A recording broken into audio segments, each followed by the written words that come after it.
వినాయకుడి కటాక్షంతో అందరింట్లో బంగారం వజ్రం వెండి నిండాలి. హ్యాపీ వినాయక చతుర్థి. ప్రస్తుతం అయితే మీతోనే పోటీ పడుతున్నాం. ఎవరు ప్రశ్నలు అడుగుతున్నారో మాకే అర్థమైతే. రాహుల్ గారు మీరు మమ్మల్ని కూడా టార్గెట్ చేస్తే ఎట్లా? మీరు జనరల్గా సీఎం ప్రెస్ మీట్లో సార్, మీరు మమ్మల్ని ఎందుకు టార్గెట్ చేస్తున్నారు? మీరు రాహుల్ గారు మీరు మమ్మల్ని కూడా టార్గెట్ చేస్తే ఎట్లా?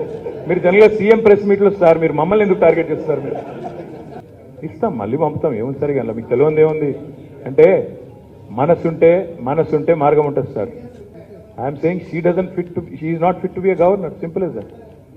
బీజేపీ లీడర్ ఒక నిమిషం బీజేపీ లీడరు సర్కారియా కమిషన్ సిఫారసులను తుంగలో దక్కి ఇక్కడికి వచ్చి గవర్నర్గా కూర్చున్న వ్యక్తి బీజేపీ లీడర్గానే బిహేవ్ చేస్తారు కదా. సో ఐఎమ్ సేయింగ్ అసలు ఈ పోస్ట్ కరెక్టా ఈ దేశానికి?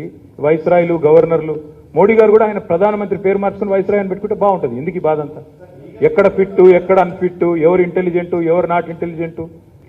Wheel explore all possible options, Vamshi గారు. We'll definitely explore all possible options because typically, the way democracy functions is, government has to have the say, because effectively, when in a democracy, it's for the people, by the people, to the people. So, తప్పకుండా ప్రజాస్వామ్యబద్ధంగా ఎన్నుకోబడ్డ ప్రభుత్వం, ముఖ్యంగా cabinet ఎవరినైనా nominate చేస్తే తప్పకుండా అన్ని ఆలోచించే చేస్తాం.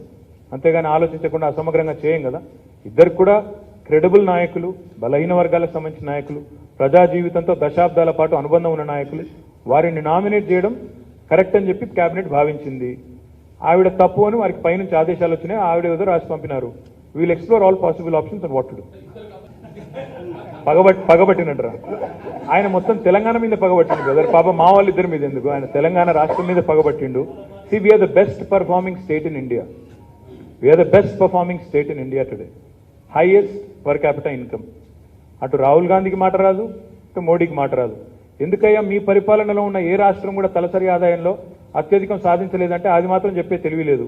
కానీ పెంచిన ఈ తలసరి ఆదాయాన్ని మాత్రం ఇష్టం వచ్చినట్టు పంచుతామని చెప్పి అడ్డగోలు వాగ్దానాలు ఇవ్వడంలో మాత్రం ఫస్ట్ ఉన్నారు. కాబట్టి ఇద్దరు పగబట్టిన, రెండు జాతీయ పార్టీలు మా మీద పగబట్టినాయి. వాళ్ళిద్దరి సంగతి కూడా ప్రజాక్షేత్రంలో తెలుసుకుంటాం. ఒక నిమిషం చెప్పమ్మా. Where do we stand on one nation, one poll?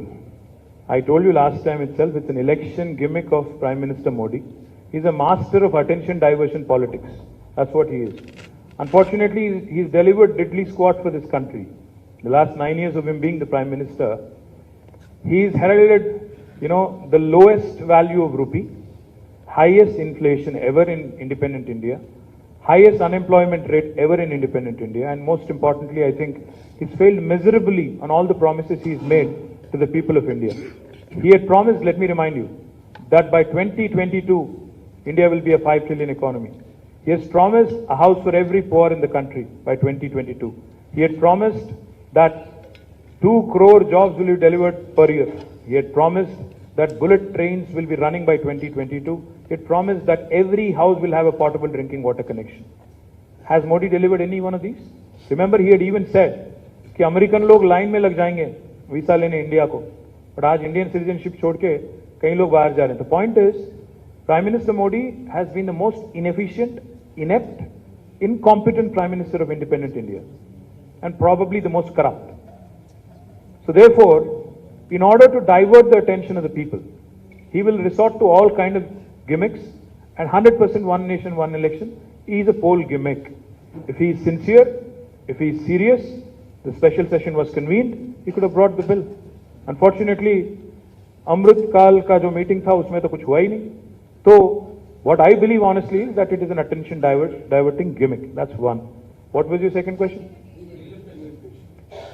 See, government of India in 1970s and 60s have campaigned vociferously that India needs to curb its population growth, otherwise we'll end up in a really, really bad state. Now we talk about demographic dividend. Back then, demography and population was considered a disaster. The excess population was considered a disaster. Family planning was introduced in India. Extensive campaigns were launched right from the Prime Minister level. The southern states of India, which have performed well on the family planning norms, family planning parameters, and have controlled population in comparison with the rest of India, because of the advice given by Government of India, are today the sufferers, today the victims. Today we are told that जितना जनता जितना आबादी उतना हक, ये कहां की रीत है? अगर आज हमारी आवाज अगर दबाया जाएगा, if you think you can suppress our voices, our representation in the parliament because of this delimitation and because of this population parameter that they're taking, then I can promise you that you will see a sudden uprise. Because this is unfair. This is extremely unjust. Because it was government of India that propagated. It was government of India that wanted Indians to control, their population. Now, anybody, any state that has actually done well as per the advice of government of India will now be penalized. And it's even more horrible. What's even more atrocious, if you ask me, is two states, Uttar Pradesh and Bihar, together after delimitation, will have more number of parliament members than the entire southern India. How is this fair in a country like India? So therefore, cutting across political lines, you will see the southern political parties, the people of South India, voicing their concern. And I hope Delhi is listening. I hope Delhi is taking cognizance. Because wisdom needs to prevail. We are all proud Indians. We are very, very proud Indian citizens. And South is the largest contributor to India's economy.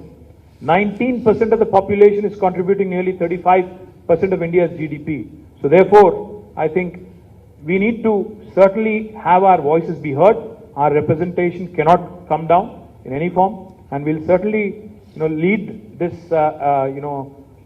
lead this discussion and see where. नहीं जरूर देंगे कि यही बोलेंगे सीधी सीधी बात, जिन्होंने perform किया, जिन्होंने ठीक से काम किया भारत के हित में, उनको आप आज पनिश कर रहे हो, उनको आप पिनलाइज कर रहे हो. ये कहां की रीत है? ये तो सरासर नाइंसाफी है, ये सरासर अन्याय है हमारे साथ. So we'll certainly lead this discussion with other like-minded political parties, and we'll certainly convey these sentiments to Government of India as well. And I hope, like I said, I hope wisdom will prevail. I hope they will understand the concerns, and I hope that they'll deal with it sensitively. This is a very sensitive topic. Even Hyderabad MP Asaduddin Owaisi had said it yesterday. The South is literally sitting on a powder keg, is what he said, on the issue of delimitation. So I hope Government of India is also watching and watching closely. See, we are a performing government. We have performed extremely well on social welfare measures. And I'm very confident that our leader, being the compassionate leader that he is, will certainly do much more than what any party in India has done in the last 7 decades. We have done exceedingly well on the welfare front in the last 1 decade. And I'm very confident that no matter what they would like to, propagate, the people of Telangana know for a fact that KCR is a leader who delivers on humanitarian aspects. KCR is a leader who's done exceedingly well when it comes to taking care of the poor, and we will continue to do what we have done best. और क्या बोलेंगे यार, मैं ये थोड़ी बोलेगा कि हम हारेंगे जरूर. बट आपको याद शायद नहीं होगा, आपको शायद ये याद नहीं होगा, कल मैंने देखा कि राहुल गांधी कहीं बात कर रहे थे.